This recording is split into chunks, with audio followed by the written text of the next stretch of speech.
Saya Aldo, lengkapnya Aldo Ikhwanul Halid. Hari-hari saya agak palu gada. Jadi yang saya kerjain, saya punya udah 20 tahun terakhir saya punya toko mainan kolektor namanya Zero Toys.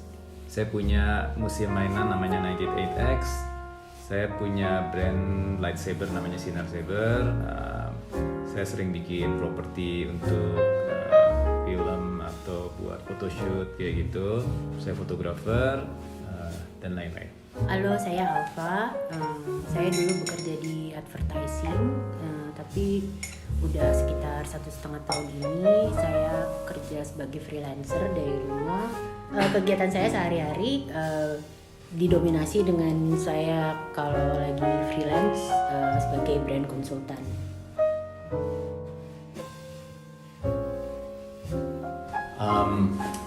Kalau saya sih sebenarnya kayak apapun yang saya kerjain itu lebih kayak dibiarkan ngalir aja. Jadi kayak contohnya dari zaman saya kuliah itu saya motret.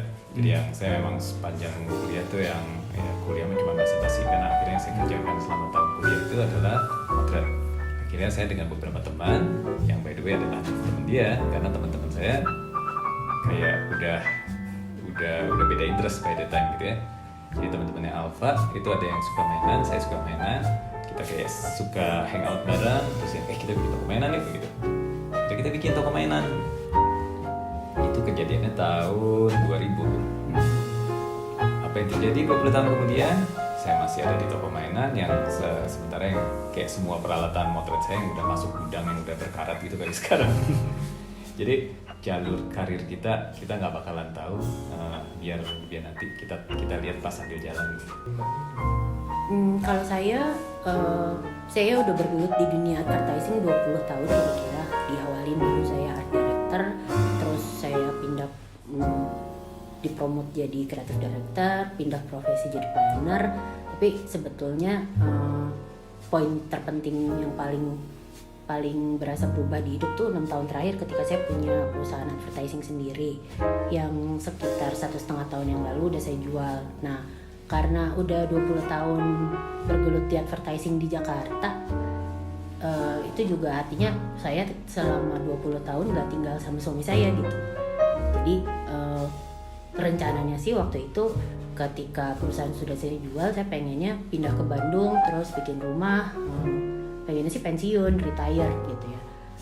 Cuman kayaknya konsep retirement itu semu dan hanya imajinasi belaka. Soalnya begitu saya udah pindah ke Bandung, saya mulai di approach sama bekas-bekas klien saya. Mereka minta saya mulai kerja jadi kayak freelance consultant, dan lumayan menikmatinya sih. Saya nggak se-hektik dulu waktu ngeran agensi di Jakarta, tapi seenggak-enggaknya masih ada kesibukan lah gitu.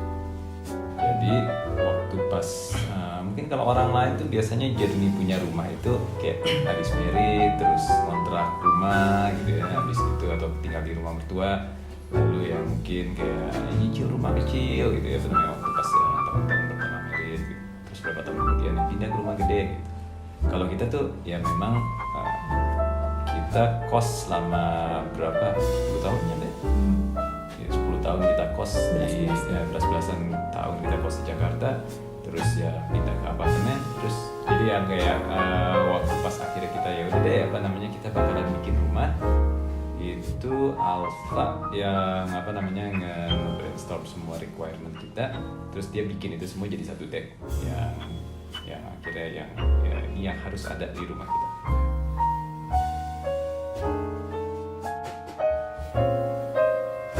Requirement kita kan emang udah yang kita udah tahu dan kita mau,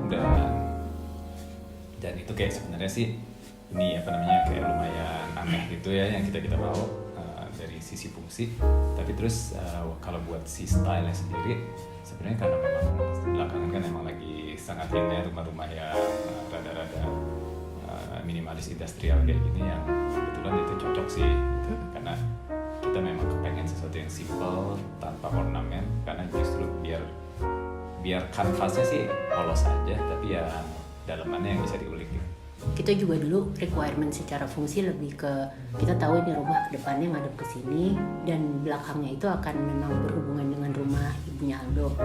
Nah, jadi kalau di summary sebagai brief ke Gani, ke arsiteknya waktu itu adalah bagian depan dari masuk depan sih ya kotak aja biasa, agak ketutup nggak apa-apa karena memang kita maunya terbukanya di belakang gitu. Nah kalau di belakang kita pengen banyak kaca, banyak ruangan luar masuk ke dalam karena memang itu akan menghadap ke area yang keluarga gitu ya. Kalau keluar ramah ke dalam gitu ya. Kita kan sering tuh ya ngapa liburan jalan-jalan terus ke resort, terus pas balik ke rumah kangen banget ya sama Lombok, kangen banget gitu. Nah, kita pengen bikin rumah tuh bikin kita nggak kangen sama tempat-tempat jalan tersebut gitu karena kalau kita lagi jalan-jalan ya kangen rumah. iya itu sih tujuannya gitu. Jadi kayak experience dari tinggal di cottage di resort tuh dalam bentuk yang lebih minuscule ada di rumah gitu. Saya perlu tempat space di mana saya bisa konsentrasi kerja. Sisanya saya pengen space itu beneran jadi space untuk relax, untuk santai, untuk bermain atau environmentnya mesti pas, suhu ruangannya mesti pas, bahkan kadang-kadang wangi ruangannya juga mesti pas. Jadi ada requirement gitu supaya beneran bisa fokus gitu sih. Sesuatu yang unkonvensional, surprising, kadang-kadang justru ditabrak sama sesuatu yang memang konvensional banget, gitu malah jadinya asik.